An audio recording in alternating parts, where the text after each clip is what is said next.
I'm sorry about all this, but it could be worse. All morning, I have been hearing this whistling sound. I might have a brain tumor. Look, don't try to cheer me up.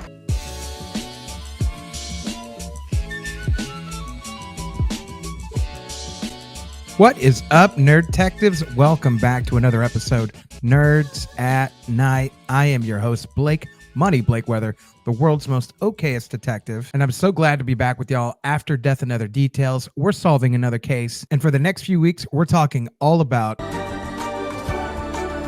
I'm so excited to try and solve this show. I started after season 3 when my son was born. Obviously, new parent, staying up late nights. So I binged 3 seasons just like that. And then that's when I got excited about Death and Other Details. And then I found out Only Murders in the Building is coming back for a 4th season. So I had to break it down with y'all just in the same way I broke down Death and Other Details. And I'm super excited to do it. So just in case it's your first time tuning in, welcome. And if you're a return guest, hey, it's good to see you. Did you do something new with your hair? I like it. So much like we did Death and Other Details, we're going to go over rules for solving a murder mystery. We're going to do a quick recap. When we get some comments in after this episode, then I'll go ahead and read the comments. We're going to go over some clues, and then we're going to go over our suspect board and start to rank people and see if they're super sus or just not that sus. But before we get started, go ahead and hit that subscribe button so you can follow the show week by week as we go ahead and attempt to solve this case before the end of the season. Now let's talk about the rules for solving a murder mystery, because we know murder mysteries have a certain formula that they follow from start to finish. Certain tropes, certain characters, certain things happen. But luckily, we have our own formula for solving any murder mystery. So what are those rules? Rule number 1, you always have to have suspects. Rule number 2, you have to have clues. Rule number 3, you have to have motivation. Rule number 4, you have to have opportunity. And always rule number 5, you have to have red herrings. We use all of these rules to attempt to solve any murder mystery. Now, with those rules in mind, let's go ahead and recap this week's episode and start to apply them so we can begin to solve the case. So grab a coffee, grab a beer, grab a whiskey, and let's go ahead and recap this week's episode. We start off by getting reminded our favorite stunt person, Zaz, needs to speak to Charles about something, but ends up getting capped in Charles' apartment while looking for some wine. As our crew is waiting, they go ahead and record and drop the latest episode of their podcast, and the power goes out, but it comes back. They make it to grab the wine, but we see Saz's body is not there anymore, and no one notices the bullet hole in the glass. Charles wakes up and still hasn't heard from Saz and hears a whistling sound. Oliver is frazzled because his show is canceled after mid-reviews and pulled funding. Howard shows off his new pup, and the crew gets some good news and gets invited to Hollywood to meet with Paramount so they can make a movie about our crew's adventures. Charles hears from Saz, and the crew heads off to Old Hollywood. They meet with some fancy execs, and we meet some potential suspects and find out the offer to make the movie is real. Mabel's not sure she's about that life and just wants some time to think about the offer. Charles takes the crew on a field trip to lift up their spirits, and they stop by to check in on Saz, but no one's home. They head off to a meet and greet party and meet the actors who will be portraying them in the movie about their life. The crew gets to know their actor counterparts a little bit more, and Loretta stops by to visit Oliver. Eva Longoria tries to convince Mabel to sign the deal for the movie, and Charles thinks he found Saz. Loretta tries to convince Oliver to move to LA, and Mabel's finally ready to make a deal with the movie execs. Charles approaches Saz, but find out it's not Saz. Instead, it's his more famous indirect nemesis, Scott Bakula, an actor whose name we've heard before throughout various seasons of the show. Charles asks Scott if he's seen Saz, and Scott says that she never showed up to double him for his show the previous week. Things seem fishy to our group, so they break into Saz's place and do some digging. They see her x-rays as art, and Charles says she only gets replacement joints from Bulgaria. They find a bunch of loose notes on her desk, and Charles gets a call from Lester informing him he got Charles' note and will change out the window tomorrow. Charles says he didn't send the note, and Mabel finds out Howard's dog is a cadaver dog, which is why he was barking in Charles' place. They fly back to New York and let the dog do his work. He leads them to the incinerator, and after digging in the ashes, Charles finds metal joint replacements from Bulgaria, matching the kind that Saz had. They get a mean text from Saz's phone, and the crew realizes they have another case to solve. As we wrap up this recap, I also want to go over some clues that stood out to me. The first one is when the power goes off. We get this line once it goes back on. That hasn't happened in a while. Not since they banned the old incinerator. This tells us we have a time of incineration, as by the end of the episode, we find Saz's replacement joints there. The second clue is it feels like Saz's text tips the scale for the crew to go out to California. Was this just in an effort so whoever's texting Charles can put in a request to replace the window with the bullet hole? Either there's 2 people in on this case, or the killer lives in New York. Also, for clue number 3, who would know Scott Bakula is shooting a movie besides Scott Bakula? Whoever's texting from Saz's phone seems to at least know that detail. But how do they know? Clue number 4 is subtle and may not be anything, but we find out Loretta flew to LA the next night after the show. I know she got the spot legitimately to be in a new show on the season finale, but flying out at this time as all this is happening is either a clue or a red herring. If we know the killer is in some kind of contact with Charles, pay attention to see which one of our new suspects is on their phone. I kind of have a risky take on your character. Do you have a minute? Just sent me a photo. But I can't show it to you. Maybe one of these folks on their phone could be in on this kill. That was a lot to take in, so let's decompress for a second and all catch our breath. And as we do that, feel free to drop a comment with any clues you think I missed or stood out to you. And now that the episode and the clues are fresh, let's see if we can go through our characters and start to move them around on our suspect board. All right, so let's start off with our main characters. We've got Mabel. Where's she at? Mabel. I'm going to put her in no way. We got Charles.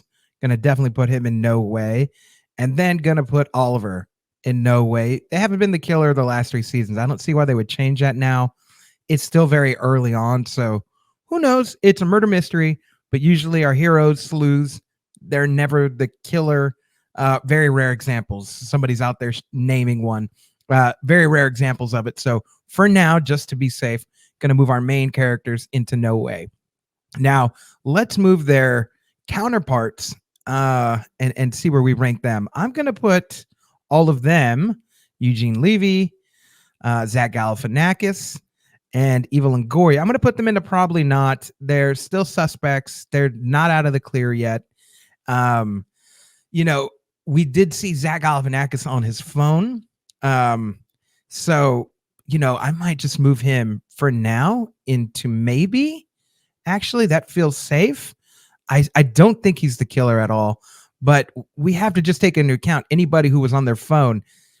You go up into the top 3 automatically.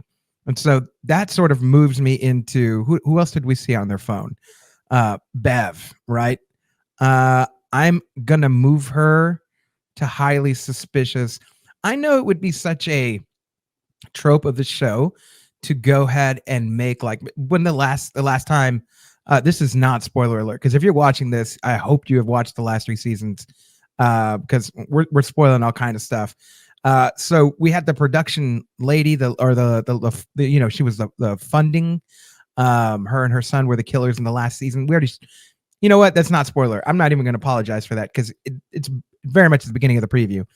But she was the killer in the last season. So, again, to have a girl killer who is very much like exec producing this whole thing and has their hands at the top of this. I don't know. I don't know if they would repeat that, but for me, she's highly suspicious. Just because I don't think it's any of the actors. I don't think it's, again, our main crew. And again, she was on her phone. So who else was on their phone? This guy right here, old Scott Bakula. And I want to point something out real quick that I found right before I started recording this episode. Let me share this with you. So this is a thread that I found on Reddit. And because I was searching, I'm like, I know that they brought him up. And I was trying to look for specifically when they brought up Scott Bakula's name. And they did it in season 3, right? So let me read this Reddit thread to you and see if this tips the scale a little bit. Because I was kind of suspecting him. And now even more like he's on my list. So let me read this. Somebody said, I was watching the series with some friends and realized Oliver says when he first meets Charles that he's rejected Scott Bakula several times for his auditions. I don't know how does this relate to Charles' assassination attempt, but I refuse to believe this isn't correlated with season 3 ending. Somebody else wrote underneath it, right before the murder, Joy texted Charles saying Scott Bakula says hi when he thought it would be a romantic text. Somebody else beneath that says Joy is obviously a suspect, and I bet we see Scott Bakula next season. Wow. Because I didn't even remember that text. I didn't rewatch the season before this, but I did watch a bunch of recaps. But it had only been a few months. But as soon as they said Joy Tex, I was like, oh my goodness, that's right. So let's go back to our board real quick now that we have this little tidbit of information. So now we know what we know about Scott Bakula. I moved him to highly suspicious. He was on my sus list. He just, why would they bring him in? Why would they bring him in this season? It's kind of weird. And the whole connection with Joy, again, kind of weird. And he was also one of the people that was texting on his phone. I don't know. I feel like if I had to move somebody in this list to top suspect, I'm going to move him there for right now. Just based on a lot had to do with that Reddit. It was just a Reddit thread, right? But it brought back this whole flash of information, because I'll say this is an interesting theory. What if Scott Bakula is the killer, or is one of two killers? I think there has to be two. What if he's one of two killers, and the reason that he's going after Charles is because he got, the part in the play, the play that was just in season 3, over him getting picked, and he wants to take revenge on Charles.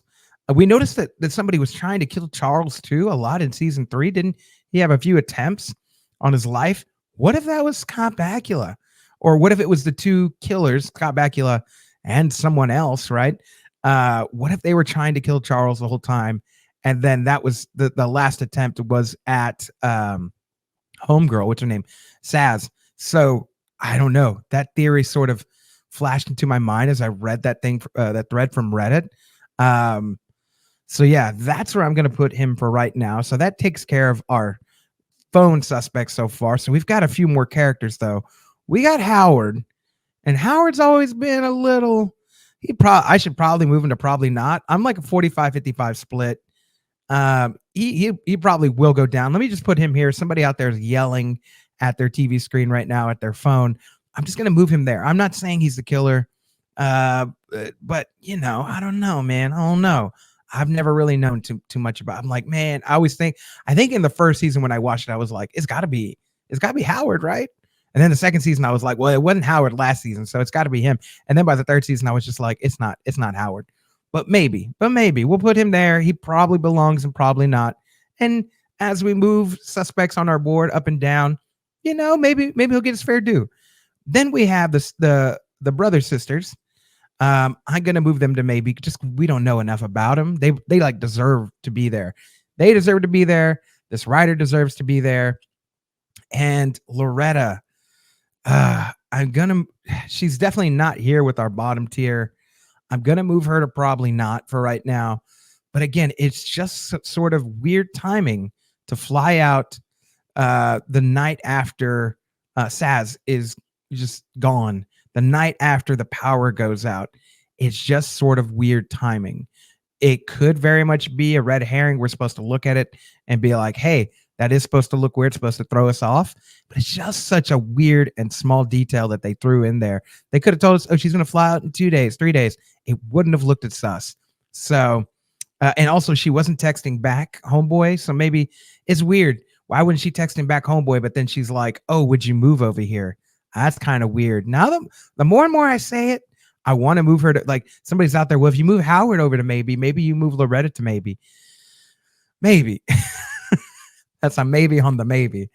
Maybe it's just because I like Meryl Streep, even though she talks smack about mixed martial arts, that they're not arts. They're arts, lady. Get over yourself. That was also 10 years ago. I'm very petty. But yeah, this looks like the list that I have. And I know we met a few other exec people in the room. I'm not going to put them there yet until we see that they're in additional episodes. And I also think this list will additionally, we'll have to add some more people, right? We know we've got a few that I can't think of the dude. He's got a patch in this season. It was in the preview. He's been in a few things. He's in the show. Homeboy from the Eternals is in the show. He's been in a few movies. I can't think of his name.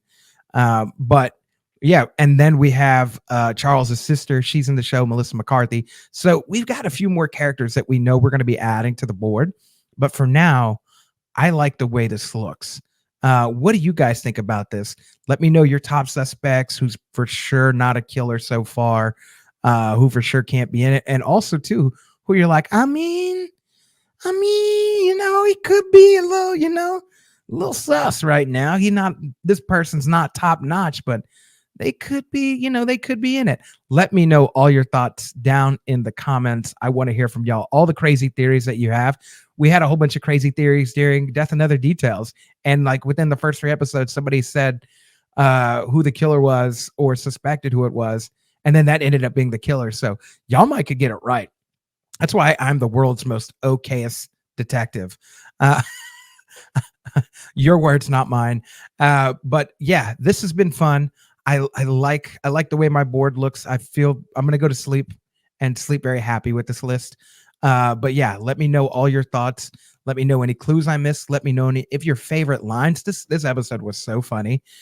So let me know any of your final thoughts when it comes to this episode. In the meantime, though, feel free, if you haven't already, like and subscribe so that way you can tune in for this is going to be a lot of fun. It's going to be a lot of fun placing people on the suspect board. That's usually where I have so much fun with y'all. And then reading everybody's comments. I want to know all your thoughts on this episode as we start to kick off this murder mystery adventure. And in the meantime, as you're waiting for next week's episode to drop, feel free to check out my other murder mystery reviews that I've done. I've done movies. I also did Death and Other Details. You guys want to watch it, you can just binge that, right? It's all the episodes are out, and also they're not making a season 2. That doesn't mean it was bad. It just doesn't mean it was the best, but it was a fun watch, especially if you watch those. And then little plug for myself, come back and watch these episodes, sort of correlate with it. Would love to hear from y'all. Thank y'all so much for tuning in, taking some time. It's been a fun ride with y'all, and I look forward to the rest of the season, riding it out with y'all and seeing if we can figure out who the killer is. So whether it's morning, evening, afternoon, whatever time you're listening to this, I do appreciate you. And until next week, I will see you. Peace.